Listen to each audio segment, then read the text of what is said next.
Welcome. Our top story today. 7 weeks after his party was defeated in snap parliamentary elections, the French President Emmanuel Macron says the search for a new prime minister must continue.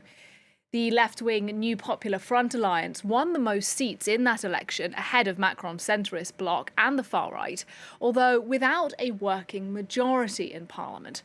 Last night, the president said he would not greenlight a prime minister from the leftist grouping, arguing it would be quickly forced from power in a confidence vote. Well, let's go straight to on the programme now to the Elysee Palace, where Clovis Casali, our reporter, is covering developments for us today. Clovis, we understand the president is holding more meetings this Tuesday. Do we know who he's talking to today? Well, these are fresh talks, of course, but without key players. The left-wing bloc has decided not to attend. The French far right of Marine Le Pen not even invited.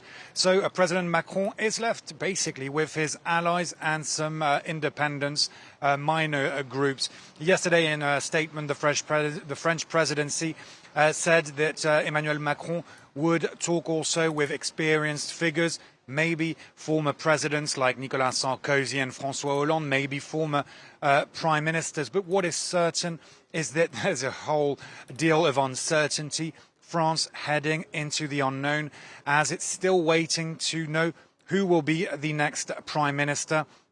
And very little sign of the forming of a coalition government. Meanwhile, President Emmanuel Macron coming under increasing fire, criticised by his opponents who say that he is to blame for what they call chaos. Indeed, left-wing leaders not happy at all, Clovis. Manuel Bompard from France Unbowed saying Macron's actions are that of an anti-democratic coup. I mean, what do you make of that kind of language? Well, the left wing is clearly coordinating its attacks today, focusing, of course, on President Macron and all of the parties who make up the New Popular Front, the Socialists, the Greens, the radical left, all say that this is a denial of democracy. Socialist leader Olivier Faure even saying that President Macron is trying to steal their victory. Just to remind our viewers, the left-wing bloc finished first ahead of the others in the past elections. The problem is they did not get that outright majority. Therefore, if a prime minister comes from their ranks, they won't necessarily be getting the backing of the rest of the MPs, and that's what the Elysee Palace is arguing. The left wing clearly furious. They say the next prime minister should come from their ranks, and the left wing calling on all their supporters to get mobilised, turn up en masse on the streets for a huge protest set for September 7th. Clovis Casali at the Elysee Palace for now. Thanks very much indeed. Well, let's get some more on this. I'm joined on the line now live by Renaud Foucart. He's from the University of Lancaster. Good afternoon to you, sir. Thanks for making the time to speak to us today. Hello. I want to ask you, first of all, about the particular context that we're in now. This caretaker government is the longest in the Fifth Republic. We could have had a route out yesterday if the president had agreed to allow the left to try and form a government. Instead, as we've been reporting, he said no. He said such a government would be toppled in a no-confidence vote if it had come to power. I just wonder what you made of Macron's rationale yesterday. I think it's a bit strange because, again, France is not a country used to that kind of negotiation. So I think Macron would have been much better in terms of making democratic consent to let Castex try and fail if she had to fail, but then come back. And it would be also easier for Emmanuel Macron to then convince Social Democrats and Green to separate from the rest of the left-wing bloc. So this is something that other countries who learn to work with compromise do. In Spain, for instance, in the last election, the right was first. Everybody knew that they had lost the election, but somehow they got a chance to go to parliament, lose a no-confidence vote, and then somebody else take care.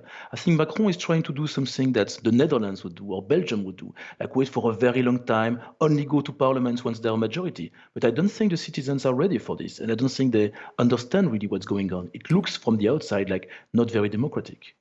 It might not look particularly democratic, and that certainly is the allegation of those on the left. They're calling it undemocratic. Some of them are even calling it a coup d'etat. What about constitutionally, though? Does the president have the right to say no to a political grouping, even if they are the largest party? By convention, they've always formed the government, but does it have to be so? Well, by convention, there is no convention for a situation like the current one, with basically one third, one third, one third in parliament. So the constitution simply says that the president nominates the prime minister. He has to find one that has a majority, and there is absolutely no precedent. Even the fact that the left is first is not that obvious, because when there was the election for the head of the parliament, it's actually the center and the right who allied to get the most votes. So it's not obvious. Macron is absolutely right in a sense that there will be no majority without the center. And in a way, what he's doing is simply an illustration of that fact, president or not president. There will be no parliamentary majority in France without at least the abstention of the center. It's really a matter of how to do it. And at the moment, again, I think the method doesn't look very good from the outside. And we know what the president's been saying. He says the left needs to cooperate with other parties, to be flexible.